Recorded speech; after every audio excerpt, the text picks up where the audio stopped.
ਮੈਂ ਨਾਦੀਆ ਰਾਜਪੂਤ ਦੇਸੀ ਉਰਦੂ ਟੀਵੀ ਤੋਂ ਜਿੱਥੇ ਸਾਡੇ ਪੰਜਾਬੀ ਭੈਣ ਭਰਾ ਵਸਦੇ ਨੇ, ਖਾਸ ਤੌਰ ਤੇ ਭਾਰਤ, ਪਾਕਿਸਤਾਨ ਤੇ ਕੈਨੇਡਾ, ਸਾਰਿਆਂ ਨੂੰ ਮੇਰੀ ਜਾਨਿਬ ਤੋਂ ਸਤਿ ਸ੍ਰੀ ਅਕਾਲ, ਖੁਸ਼ਾਮਦੀਦ ਤੇ ਜੀ ਆਇਆਂ ਨੂੰ। ਸਭ ਤੋਂ ਪਹਿਲਾਂ ਇੱਕ ਨਜ਼ਰ ਹੈਡਲਾਈਨਸ ਤੇ। ਵਿਫਾਕੀ ਆਈਨੀ ਅਦਾਲਤ ਦੇ ਜੱਜਿਸ ਦਾ ਸਦਾਰਤੀ ਆਰਡਰ ਜਾਰੀ। ਪਾਕਿਸਤਾਨ ਆਰਮੀ ਤਰਮੀਮੀ ਬਿੱਲ 2025 ਸੈਨੇਟ ਤੋਂ ਮਨਜ਼ੂਰ ਕਰ ਲਿਆ ਗਿਆ। ਜਸਟਿਸ ਅਮੀਨੁद्दीन ਖਾਨ ਨੇ ਵਿਫਾਕੀ ਆਈਨੀ ਅਦਾਲਤ ਦੇ ਪਹਿਲੇ ਚੀਫ ਜਸਟਿਸ ਦੇ ਅਹੁਦੇ ਦਾ ਹਲਫ ਉਠਾ ਲਿਆ। ਸੁਪਰੀਮ ਕੋਰਟ ਆਫ ਪਾਕਿਸਤਾਨ ਦੇ ਸੀਨੀਅਰ ਤਰੀਨ ਜੱਜ ਜਸਟਿਸ ਮਨਸੂਰ ਅਲੀ ਸ਼ਾਹ ਤੇ ਜਸਟਿਸ ਅਤਰ ਮਿਨੁੱਲਾ ਨੇ ਅਸਤੀਫਾ ਦੇ ਦਿੱਤਾ।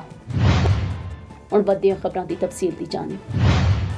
ਵਿਫਾਕੀ ਆਈਨੀ ਅਦਾਲਤ ਦੇ ਜੱਜਿਸ ਦਾ ਸਦਾਰਤੀ ਆਰਡਰ ਜਾਰੀ ਕਰ ਦਿੱਤਾ ਗਿਆ, ਜਿਸ ਦੇ ਤਹਿਤ ਅਦਾਲਤ ਚੀਫ ਜਸਟਿਸ ਸਮੇਤ 13 ਜੱਜਿਸ ਤੇ ਮੁਸ਼ਤਮਿਲ ਹੋਵੇਗੀ ਤੇ ਸਦਰ ਮੁਮਲਿਕਤ ਆਸਿਫ ਅਲੀ ਜ਼ਰਦਾਰੀ ਨੇ ਵਿਫਾਕੀ ਆਈਨੀ ਅਦਾਲਤ ਦੇ ਜੱਜਿਸ ਦੇ ਸਦਾਰਤੀ ਆਰਡਰ ਜਾਰੀ ਕਰ ਦਿੱਤੇ ਨੇ। ਵਿਫਾਕੀ ਆਈਨੀ ਅਦਾਲਤ ਚੀਫ ਜਸਟਿਸ ਸਮੇਤ 13 ਜੱਜਿਸ ਤੇ ਮੁਸ਼ਤਮਿਲ ਹੋਵੇਗੀ ਤੇ ਵਿਫਾਕੀ ਆਈਨੀ ਅਦਾਲਤ ਇਸਲਾਮਾਬਾਦ ਹਾਈ ਕੋਰਟ ਦੇ ਟਾਪ ਫਲੋਰ ਤੇ ਕਾਇਮ ਕੀਤੀ ਜਾਏਗੀ। ਜੱਜਿਸ ਦੀ ਫਹਿਰਿਸਤ ਵਿੱਚ justice Ali Baqir Najafi, justice Hasan Azhar Rizvi, justice Rozi Khan, justice ਕੇ ਆਗਾ ਤੇ ਜਸਟਿਸ ਆਮਿਰ ਫਾਰੂਕ ਸ਼ਾਮਿਲ ਨੇ ਤੇ तमाम ਜੱਜਿਸ ਆਈਨੀ ਅਦਾਲਤ ਦੇ ਬਾਕਾਇਦਾ ਫੈਸਲਿਆਂ 'ਚ ਹਿੱਸਾ ਲੈਣਗੇ ਤੇ ਅਦਾਲਤੀ ਕਾਰਵਾਈਆਂ ਦਾ ਆਗਾਜ਼ ਆਇੰਦਾ ਦਿਨਾਂ 'ਚ ਮੁਤਵੱਕੀ ਹੈ।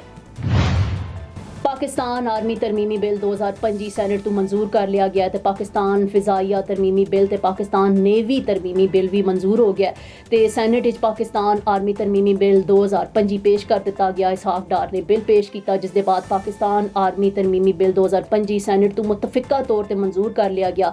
ਪਾਕਿਸਤਾਨ ਫਿਜ਼ਾਈਆ ਤਰਮੀਮੀ ਬਿੱਲ ਤੇ ਪਾਕਿਸਤਾਨ ਨੇਵੀ ਤਰਮੀਮੀ ਬਿੱਲ 2025 ਵੀ ਸੈਨੇਟ ਤੋਂ ਮੁਤਫਿਕਾ ਤੌਰ ਤੇ ਮਨਜ਼ੂਰ ਹੋ ਗਏ। ਦੂਜੀ ਜਾਨਿਬ supreme court practice and procedure ਤਰਮੀਮੀ ਬਿੱਲ 2025 ਵਜ਼ੀਰ ਮੁਮਲਿਕਤ ਤਾਰਿਕ ਫਜ਼ਲ ਚੌਧਰੀ ਨੇ ਪੇਸ਼ ਕੀਤਾ ਤੇ ਬਿੱਲ ਦੀ ਸ਼ਿਕਵਾਰ ਮਨਜ਼ੂਰੀ ਦਿੱਤੀ ਗਈ। ਸੈਨੇਟ ਇਜਲਾਸ ਵਿੱਚ तमाम ਬਿੱਲਸ ਦੀ ਸ਼ਿਕਵਾਰ ਮਨਜ਼ੂਰੀ ਦੇ ਬਾਅਦ ਇਹ ਕਾਨੂੰਨੀ ਤਰਾਮੀਮ ਹਤਮੀ ਸ਼ਕਲ ਇਖਤਿਆਰ ਕਰ ਗਈਆਂ ਨੇ ਤੇ ਗੁਜ਼ਸ਼ਤਾ ਰੋਜ਼ 27ਵੀਂ ਆਈਨੀ ਤਰਮੀਮ ਦੇ ਬਾਅਦ ਆਰਮੀ ਐਕਟ ਤਰਮੀਮੀ ਬਿੱਲ 2025 ਚ ਮਨਜ਼ੂਰ ਕੀਤਾ ਗਿਆ ਸੀ। Now I am American. I have citizen. I still have my Salvadorian passport and now I have my USA passport. I am a citizen of the US. Khi cầm cái hộ chiếu Mỹ, con rất là tự hào mình là công dân Mỹ. La ciudadanía para mí significa oportunidades. Si ya tienen el tiempo que pueden hacerse ciudadanas, que lo hagan. No pierde nada uno con intentarlo. Como dicen en México, echándole ganas, todo se puede. Justice Aminuddin Khan ਨੇ ਵਿਫਾਕੀ ਆਈਨੀ ਅਦਾਲਤ ਦੇ ਪਹਿਲੇ chief justice ਦੇ ਅਹੁਦੇ ਦਾ ਹਲਫ ਚੁੱਕ ਲਿਆ। ਸਦਰ ਮੁਮਲਿਕਤ ਆਸਿਫ ਅਲੀ ਜ਼ਰਦਾਰੀ ਨੇ ਹਲਫ ਲਿਆ ਤੇ ਵਿਫਾਕੀ ਆਈਨੀ ਅਦਾਲਤ ਦੇ ਚੀਫ ਜਸਟਿਸ ਅਮੀਨੁद्दीन ਖਾਨ ਦੀ ਤਕਰੀਬ ਹਲਫ ਬਰਦਾਰੀ ਐਵਾਨ ਸਦਰ ਵਿੱਚ ਮੁਨੱਕਿਦ ਹੋਈ ਤੇ ਇਸਲਾਮਾਬਾਦ ਦੇ ਐਵਾਨ ਸਦਰ ਵਿੱਚ ਵਿਫਾਕੀ ਆਈਨੀ ਅਦਾਲਤ ਦੇ ਨਵੇਂ ਚੀਫ ਜਸਟਿਸ ਅਮੀਨ ਦੀ ਹਲਫ ਬਰਦਾਰੀ ਦੀ ਤਕਰੀਬ ਮੁਨੱਕਿਦ ਹੋਈ। ਸਦਰ ਮੁਮਲਿਕਤ ਆਸਿਫ ਅਲੀ ਜ਼ਰਦਾਰੀ ਤੇ ਵਜ਼ੀਰ ਆਜ਼ਮ ਸ਼ਹਬਾਜ਼ ਸ਼ਰੀਫ ਨੇ ਤਕਰੀਬ ਵਿੱਚ ਸ਼ਿਰਕਤ ਕੀਤੀ। ਤਕਰੀਬ ਵਿੱਚ chief justice of Pakistan Yahya Afridi, field marshal Syed Asim Munir, Pak ਫਿਜ਼ਾਈਆ ਤੇ ਬਹਿਰੀਆ ਦੇ ਸਰਬਰਾਹਾਨ, ਦੀਗਰ ਆਲਾ ਫੌਜੀ ਤੇ ਸਰਕਾਰੀ ਹੁਕਾਮ ਵੀ ਮੌਜੂਦ ਸਨ। ਸੁਪਰੀਮ ਕੋਰਟ ਆਫ ਪਾਕਿਸਤਾਨ ਦੇ ਸੀਨੀਅਰ ਤਰੀਨ ਜੱਜ ਜਸਟਿਸ ਮਨਸੂਰ ਅਲੀ ਸ਼ਾਹ ਤੇ ਜਸਟਿਸ ਅਤਰ ਮਿਨੁੱਲਾ ਨੇ ਅਸਤੀਫਾ ਦੇ ਦਿੱਤਾ ਤੇ ਸੁਪਰੀਮ ਕੋਰਟ ਆਫ ਪਾਕਿਸਤਾਨ ਦੇ ਸੀਨੀਅਰ ਤਰੀਨ ਜੱਜ ਜਸਟਿਸ ਮਨਸੂਰ ਅਲੀ ਸ਼ਾਹ ਤੇ ਜਸਟਿਸ ਅਤਰ ਮਿਨੁੱਲਾ ਨੇ ਅਸਤੀਫਾ ਦੇ ਦਿੱਤਾ ਹੈ।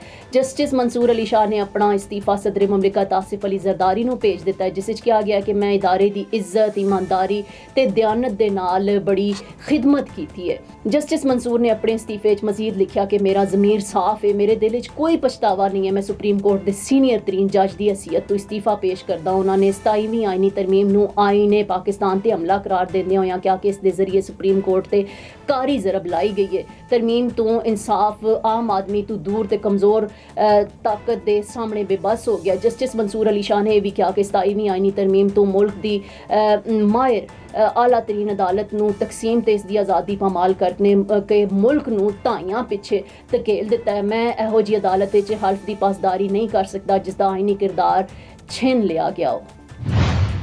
ਦੇਸੀ ਉਰਦੂ ਟੀਵੀ ਤੋਂ ਫਿਲ ਵਕਤ ਇਤਨਾ ਹੀ। ਮਜ਼ੀਦ ਖਬਰਾਂ ਤੇ ਅਪਡੇਟਸ ਲਈ ਵੇਖਦੇ ਰਹੋ ਦੇਸੀ ਉਰਦੂ ਟੀਵੀ, ਦੇਸੀ ਟੀਵੀ USA, DTV NN ਤੇ ਸਾਡਾ OTT ਪਲੇਟਫਾਰਮ DTV Flix, ਜਿੱਥੇ 3000 ਤੋਂ ਜ਼ਿਆਦਾ ਚੈਨਲਸ ਨੂੰ ਵੇਖਿਆ ਜਾ ਸਕਦਾ ਹੈ। Now I am American. I have citizen. I still have my Salvadorian passport and now I have my USA passport. I am a citizen of the US. Khi cầm cái hộ chiếu Mỹ, con rất là tự hào mình là công dân Mỹ. La ciudadanía para mí significa oportunidades. Si ya tienen el tiempo que pueden hacerse ciudadanas, que lo hagan. No pierde nada uno con intentarlo. Como dicen en México, echándole ganas, todo se puede. Neurological care is a pressing healthcare challenge in Pakistan. That's why Helping Hand USA is building Kind R, a world-class hospital with 130 plus clinics that is set to establish new standards for neurological care in Pakistan. As the first phase nears completion, anticipation is growing for the launch in the second half of 2025. Give zakat and sadaqah through Helping Hand USA today and join this historic endeavor to redefine future healthcare in Pakistan.